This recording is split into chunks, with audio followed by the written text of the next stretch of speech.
You'll see all that. But that's okay. Because we're not there to judge why it happens, right? We're there to serve. And that's when you get a chance to look at yourself, right? And question, what do you think? How did you see that person? And can you refrain from judgment? Right. So as Susan has reminded me in the past, you don't know their whole story. Whoever it is that shows up in whatever circumstances, in whatever nice car, we don't actually know their story. And we're not going to spend our time worrying about it. We're just going to serve.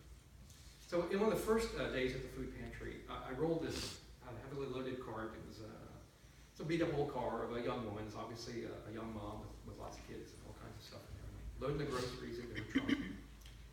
And she quietly turns to me and she expresses her embarrassment and her shame.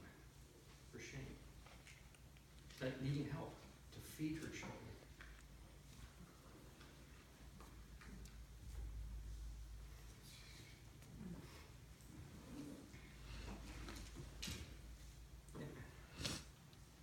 So I was really, that was the first time it happened to me. And I was startled into silence. I didn't know what to say. And then, you have those moments in your life, right? A phrase jumps in my head. I know it's silly, but I told her, I said, don't worry about it. We all need help.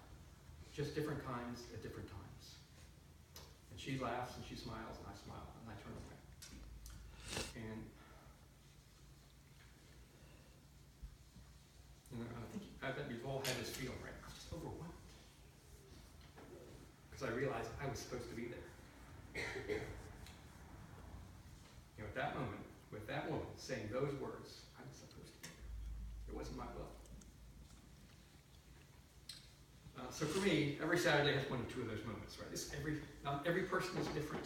Don't think this is like a hallelujah, clouds and angels that every time you go into a car.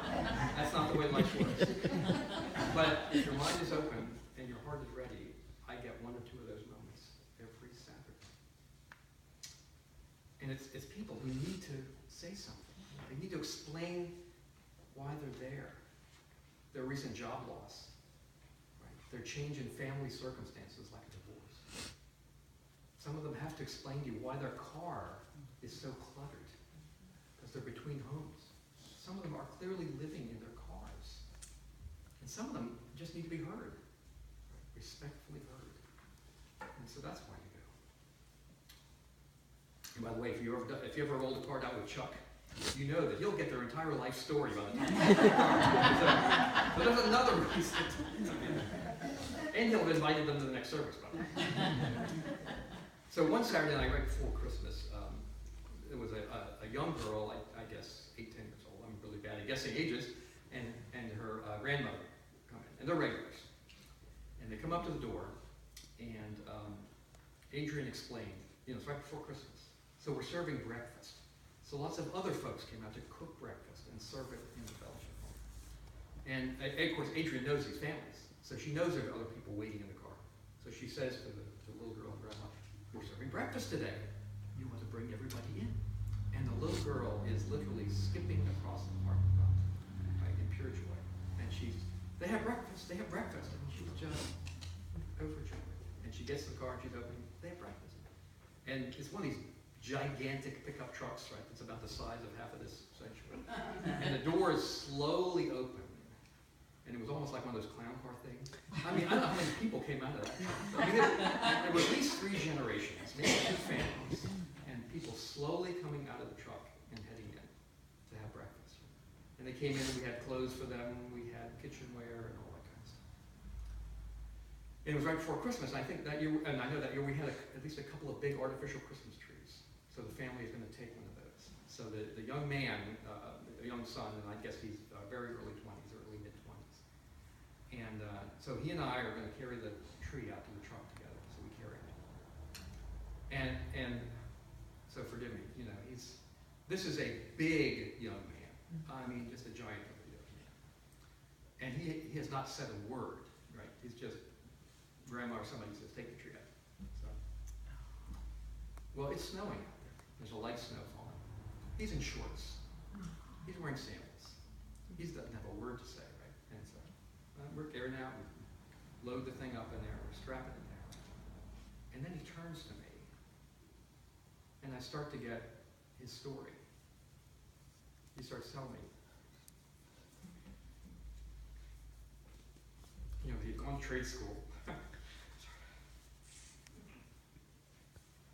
and he hadn't been able to work for over a year because he had a severe medical problem. But he was on track to go back in a couple of months, and he's so excited. And so I asked him about school and what he learned, and we went on for several minutes out in the snow. And in that moment, he goes from a sullen, surly young man who doesn't have enough common sense to wear shoes in the snow, and he becomes a young guy who's striving, who wants to do better. The guy's just had a run of bad luck. And so, who got the most learning out of that is me. Because we all want to judge before we know. And the patrons that really get to me, that really touch me, are and you've seen them, right? The older men who come alone. When they get the bumper sticker, right? They served in Vietnam, some military thing, they got a ball cap. Many of them are really quiet. Sometimes they come alone in the car, be a full car, maybe two of them in the car. And then I go to get the cart for them, and there's a box on it this big with almost nothing in it. Very few things. They don't ask for anything. They ask for what they need. And all I can see is my dad.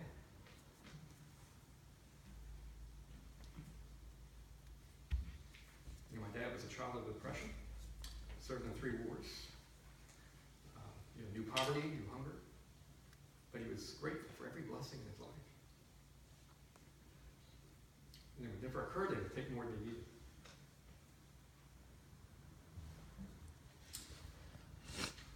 So one Saturday, a friend of mine, someone I worked with for probably 20 years, named Patty, and some of you remember the visit by Patty, she came by to help. So since retired, we both retired. I lost track of her for a couple of years, and she came to. We reconnected. We had lunch together, and we're sitting in her car afterwards. She's taking me back to my car, and we just started to talk about sort of like the meaning of life. She's the kind of friend I can have that conversation with, and how we've gone from these intense jobs. I mean, really demanding, intense, hard-charging jobs, right? Serving our country, working for the government, to what's next. And there was something missing in her life, some meaning that was missing to her. And she talked about it, and she's done very well in her life. Her husband's done very well, and they were at the point in their life where they were generously giving money back to charity. And she mentioned one of the charities that she and her husband adopted was the Maryland Food Bank. And then she said, but I don't actually know what they do with the money. So I said, well, how would you like to come see the front lines of what happens at the Maryland Food Bank? Come on out to the Rock of Health. So, okay.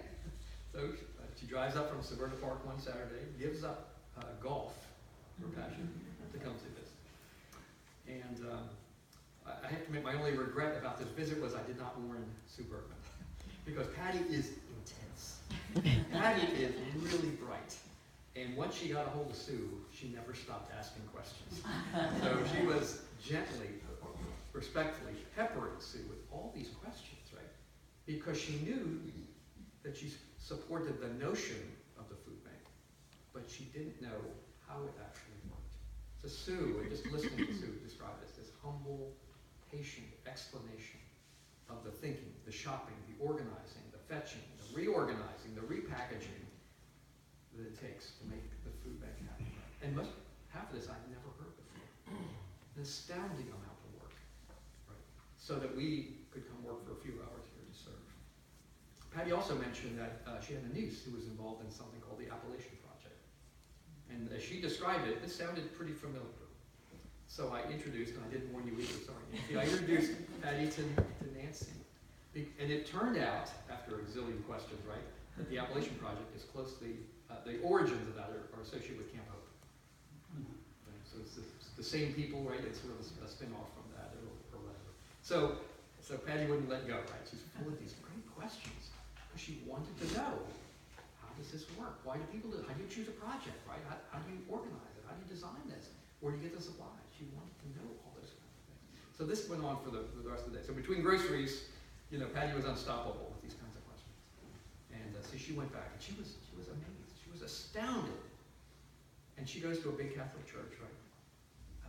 Full of good people, I know that. But she's left here, and she said, I'm going to go find the people at my church that are these people.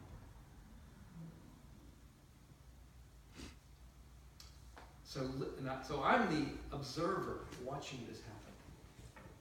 And I cannot tell you what an emotional experience it was for me to watch this.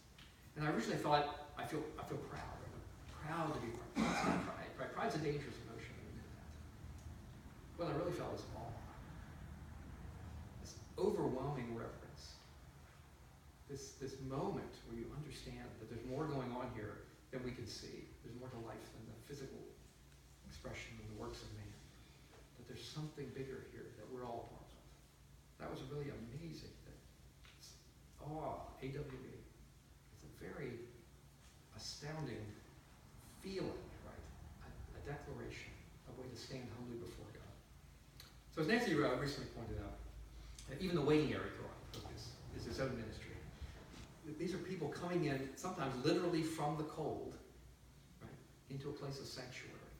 And the discussions, the sharing, someone is looking for small kids' clothes. Hey, I found some, and not going back and forth. And the coffee is there, and several of us are running in and out to greet people and to help them find things and bag things. And it's a safe place. It's a place of calm. So the most extraordinary thing to me about the Rock Path, though, is it's actually not very extraordinary at all.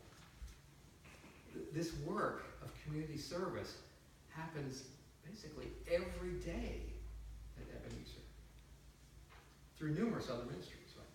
Whichever one that you choose to be a part of. The filling of the backpacks with the school supplies, snack packs, how many of those we do, 150 or so. Repairing homes, improving lives, Camp Hope, all those kinds of things. Food, clothing, the cold weather shelter, food baskets for holidays, Thanksgiving, Christmas, hot meals, feed my sheep, Christmas gifts for families, transportation to others, singing to others that would have no other opportunity to hear that, cleaning up parks. I couldn't even name them all, right? I've tried to make a list of these things. It's almost uncountable. And this is not just sort of casual service. I've also started to count the hours that we're putting into this. This is thousands, every year, thousands of hours of your time.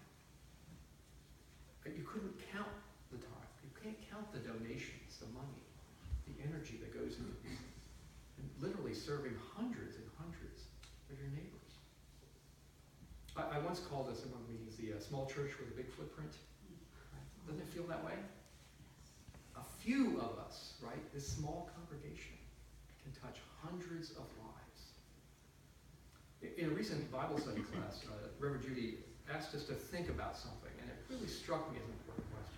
The difference between doing good things as a civic responsibility, right, helping to feed your neighbors and that kind of stuff, and doing such things as members of a church. Well, we are good citizens, right? We're good people in here. And we feed people, we clothe them, we provide them a little bit of calm and all that stuff. That's good. That's a wonderful thing. That's great service to help our community be a better place. But the essence of the community ministries at Ebenezer is through our service to others and in fellowship with each other. By doing this, we fulfill His purpose for us. And we show our gratitude for His grace. From Galatians chapter 6.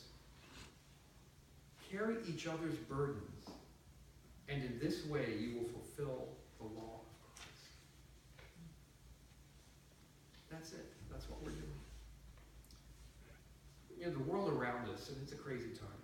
Sometimes the world around us feels uncaring, right? Angry, cruel. But we don't have to be. We can choose to love our neighbors as we love ourselves. We can choose to treat others as we wish to be treated.